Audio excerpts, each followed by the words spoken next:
Hello les gens, asseyez-vous, on va parler. Kanye West nous partage l'un des grands regrets de sa vie. Il parle encore de Jay-Z dans son interview. Justin Bieber est au bout du rouleau. Je vous explique son craquage sur les réseaux à cause de Selena et Benny Blanco. Doja Cat n'est pas une artiste authentique, c'est pas une vraie rappeuse, elle décide de répondre.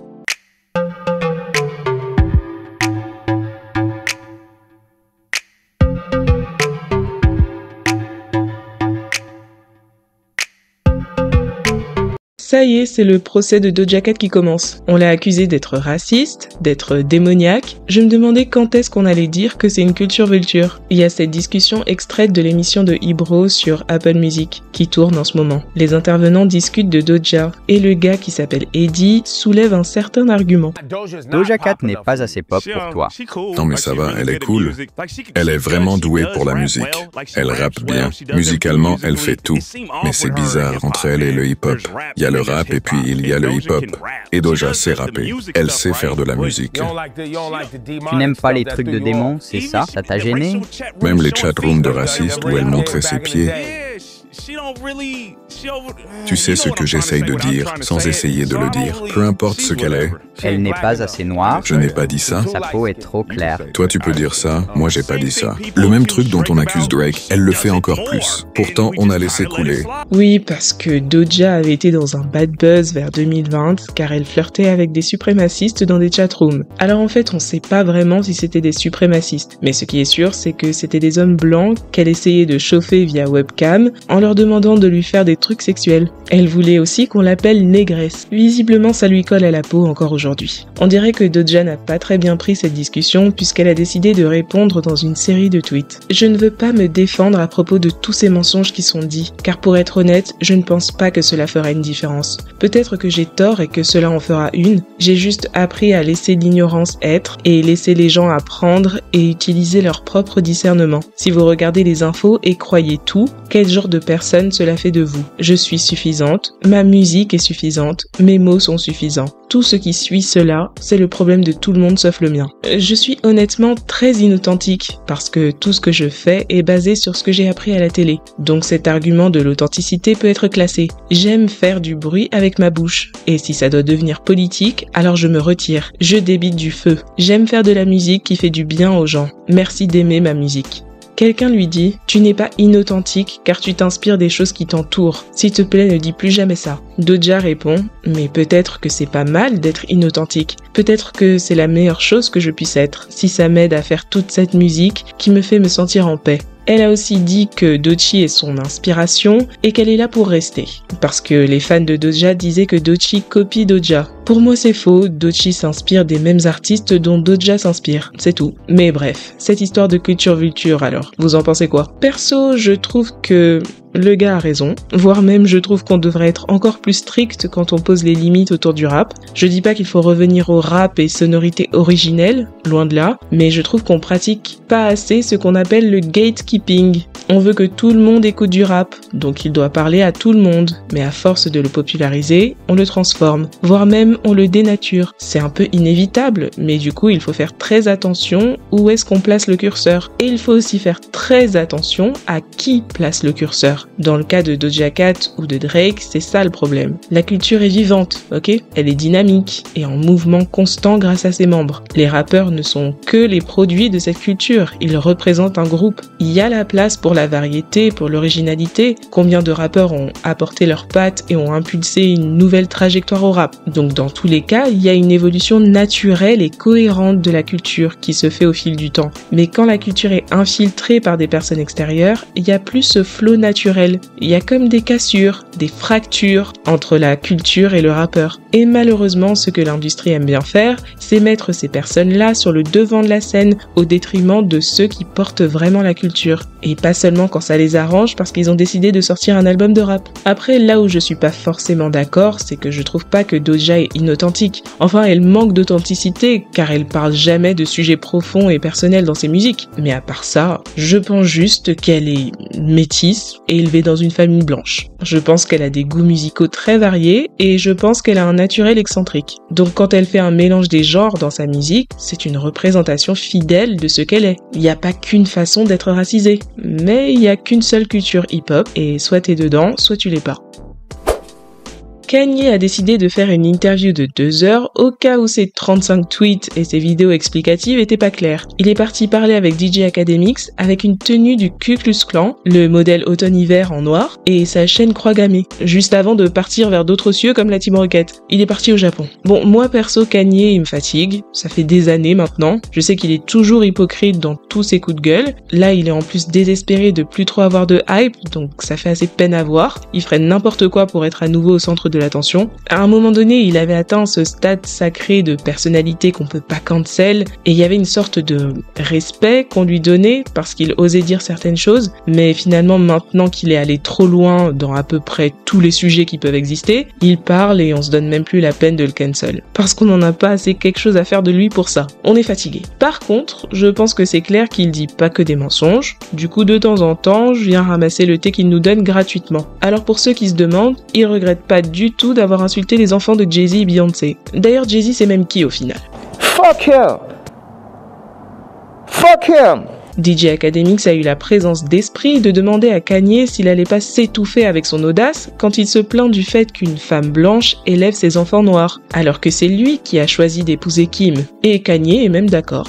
Mais même quand tu parles de Kim, les gens pourraient dire « c'est toi qui l'as choisi ». Bien sûr, c'était ma faute. C'est toi qui t'es mis dans cette situation. Ils disent que tu n'assumes pas ta responsabilité. Non, c'était ma faute. Je ne voulais pas avoir d'enfant avec cette personne après les 2 premiers mois passés avec elle. Mais ce n'était pas le plan de Dieu. Si vous vous rappelez, c'est vrai que quand Kanye était en campagne présidentielle, il disait qu'il était contre l'avortement. Et il avait fondu en larmes en disant « J'ai failli tuer ma fille !» Il parlait de North, c'était pas une grossesse planifiée, et il avait pensé à avorter. Bref, en tout cas c'est bien les regrets après 25 enfants et un divorce. Il a toujours la rage contre Jay-Z parce qu'il est pas venu à son mariage, mais n'empêche qu'au final, c'est lui qui savait depuis le début.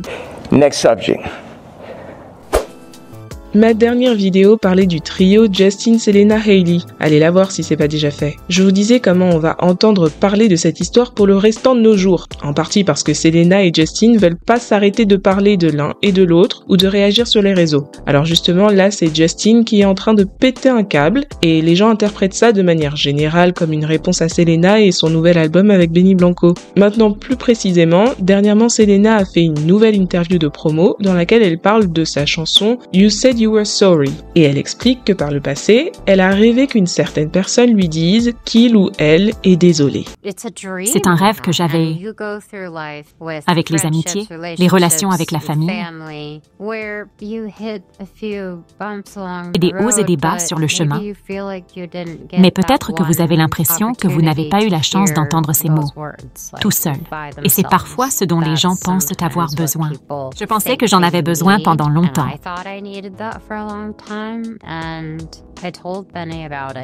J'en ai parlé à Benny et on a commencé à avoir cette idée que ça suffisait. Je n'ai pas besoin de ça pour me prouver. Je n'ai pas besoin de ça pour aller de l'avant. C'est pas grave si je ne l'ai jamais eu. Je veux pouvoir dire que c'est assez. Je suis reconnaissante et j'aime ce que j'ai maintenant.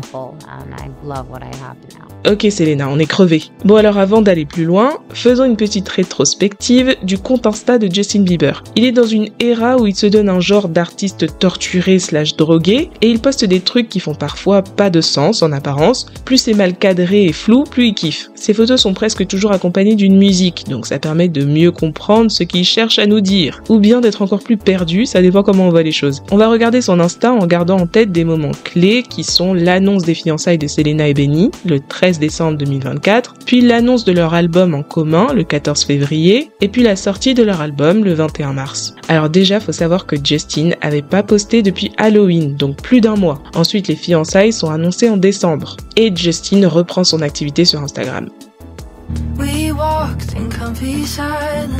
Il poste lui et Hailey avec une chanson de Lizzie McAfee qui parle de mariage et de fantômes. Un extrait des paroles de la chanson. Je peux le voir maintenant, le mariage de l'année. Je peux le voir maintenant. Il se tient debout là et essuie ses larmes. Je peux le voir maintenant. Quand tous mes fantômes disparaissent, je peux le voir très clairement. Je me suis détestée pendant longtemps pour les choses que j'ai dites, les choses que j'étais mises dans la tête, et j'ai essayé et j'ai échoué. Mais la robe te va bien quand même, et ce sera toujours le cas. C'est très énigmatique et suspect tout ça, et forcément il y a une bataille des réseaux pour décider si c'est un post pour Selena ou pas. Ce que j'ai pu voir, c'est que à ce moment-là, Justin et Hailey auraient assisté au mariage d'un ami. Justin aurait posté ça en story au même moment, ce qui expliquerait la chanson sur le thème du mariage. Voilà, à chacun son appréciation. Ensuite, Justin continue sa vie sur Insta, plus ou moins normalement jusqu'en février. Le 14 février, il poste ses photos avec Hailey.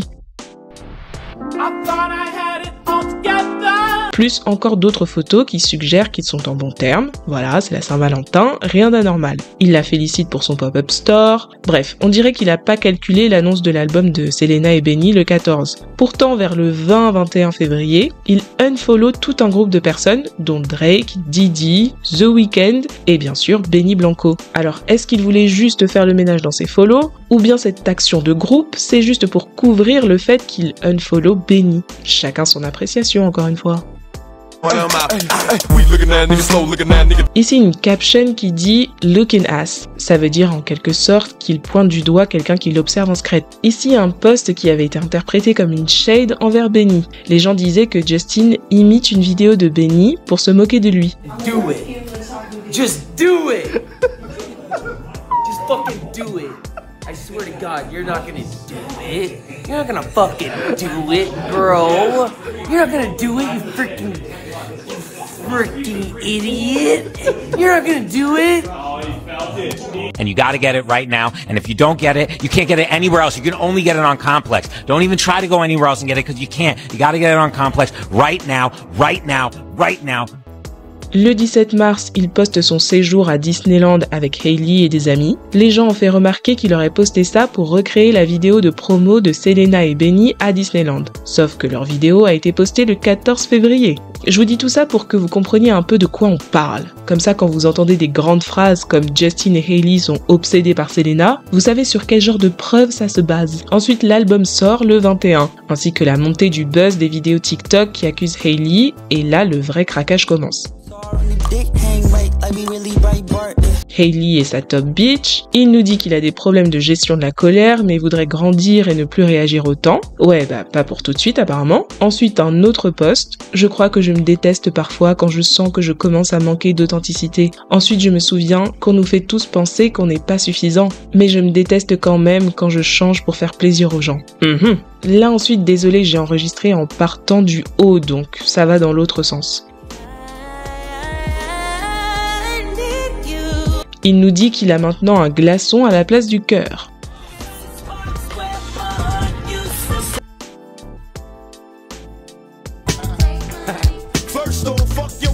Ah ça c'est intéressant, il y a quelques jours il a posté cette photo menaçante avec le diss track de Tupac. Il y a un moment où Tupac dit « Tu fais le mec gangsta mais j'ai ken ta femme ».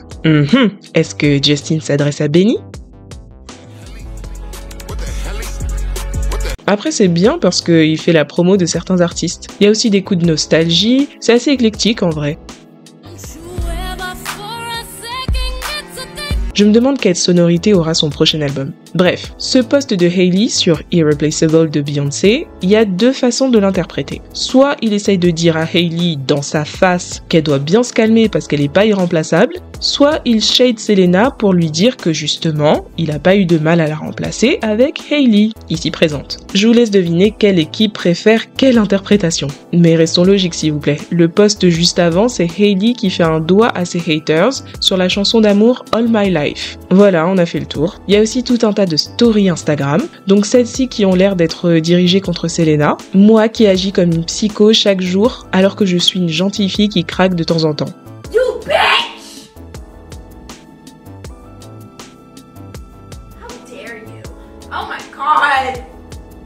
Et si vous avez un problème avec ça, il y a aussi une story pour vous. Like, do I give a fuck? No, not one. How many fucks do I give? 0. Exactly, so therefore your comment is irrelevant. Les filles sur les réseaux après leur fiançailles. Alors ça, on dirait que c'est une shade pour Selena, parce que la description est assez fidèle à la réalité. Quand Selena s'est fiancée avec Benny, on pouvait plus respirer. Il y a eu une séance photo, des zooms sur la bague, une fête pour fêter les fiançailles, sans compter que maintenant qu'ils sont en promo, ils font que raconter tous les détails. Après voilà, elle est contente, elle a quand même le droit de poster sa vie. Justin a désactivé puis réactivé son Instagram, il a posté cette story, j'ai essayé de la jouer gentille. Il a fait des IG live où il a l'air complètement complètement drogué. Il a aussi défendu Hailey à plusieurs reprises par rapport aux accusations. Pourtant, on a cru que Hailey en avait marre de voir sa face parce qu'elle l'aurait unfollow récemment. Ça a fait la une nationale, mais finalement, elle a très vite démenti. On dirait que c'était un bug à cause du fait que Justin a désactivé puis réactivé son compte. Donc voilà un peu l'état des lieux en ce qui concerne le comportement de Justin ces derniers mois. Benny Blanco aurait répondu de façon subtile avec cette photo de l'âne dans sa story Instagram. Ça a un peu l'air de dire « Oh mon pauvre chou, t'es en plein craquage ». Bref, pour vous donner un peu le contexte, Selena est avec Benny Blanco depuis 2023. Il se trouve que Justin et Benny étaient des amis de longue date. Benny est un producteur de musique, il connaît Justin depuis 2009, il a fait quelques tubes avec lui et d'après ce que Benny a dit plusieurs fois, il respecte beaucoup Justin en tant qu'artiste et il le considérait comme un ami. Regardez par exemple en 2020, lorsqu'ils ont sorti ensemble avec Finneas la chanson Lonely, voilà ce que Benny disait sur Justin. Merci Justin et Finneas pour avoir rendu cette chanson possible. Je suis rien sans vous et je suis chanceux de faire de la bonne musique avec d'aussi bons amis. Prenez soin de vous les gars, je vous aime. Si quelqu'un avait dit à mon moi de 5 ans que je jouerais sur la scène du SNL avec Justin Bieber, je ne l'aurais pas cru. À l'époque, il avait fait des threads entiers pour nous dire à quel point Justin était génial. Du coup, il semblerait que le fait que Benny se mette en couple avec Selena, ça a jeté un froid. Je vous raconte les coulisses, mais gardez en tête qu'il n'y a eu aucune confirmation de la part de personne. C'est que des rumeurs et articles qui citent des sources proches. Il semblerait que c'est plutôt Benny qui veut tourner le dos à Justin, d'après les propos d'une source qui date de l'été dernier, donc avant les fiançailles.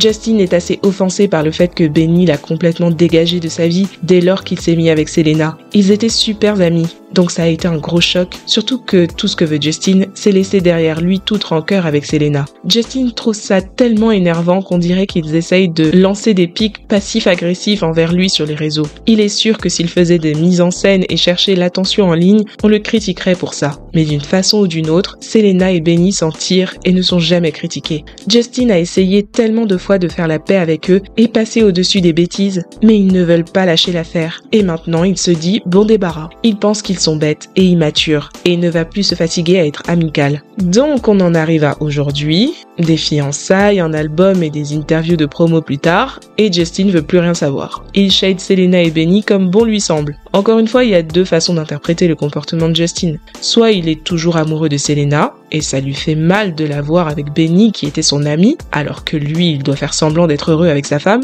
Soit il était prêt à laisser Selena et Benny vivre leur vie, mais comme eux ont décidé de détruire son amitié avec Benny et de surfer encore sur la narrative Jelena pour vendre leur album, il tape du poing sur la table. D'autant que tant que les gens s'accrochent à Jelena, ils sont très irrespectueux envers Hailey. En tous les cas, la chose inquiétante dans tout ça, c'est que Justin n'a plus l'air très sobre. Pour ne pas dire qu'il a l'air d'un junkie dans sa IG Live et qui fait flipper. Peut-être que c'est parce qu'il est trop malheureux avec Hailey qu'il se drogue, ou peut-être qu'il se drogue parce que c'est un drogué. Enfin, je crois que les gens se rendent pas compte à quel point il se défonçait à une certaine époque. C'est pas si facile de tout arrêter pour toujours. Dites en commentaire ce que vous pensez de la vidéo. Est-ce que Doja Cat devrait être considérée comme une vraie rappeuse? Vous trouvez que le rap s'est dénaturé au fil des années? Kanye est parti au Japon, ça veut dire qu'on va plus en entendre parler pendant un petit temps. Est-ce qu'il a raison de tenir tête à Jay-Z comme il le fait? Vous comprenez le comportement de Justin? Est-ce que c'est un ex jaloux ou un mari protecteur ou un junkie? Allez, on se parle en commentaire.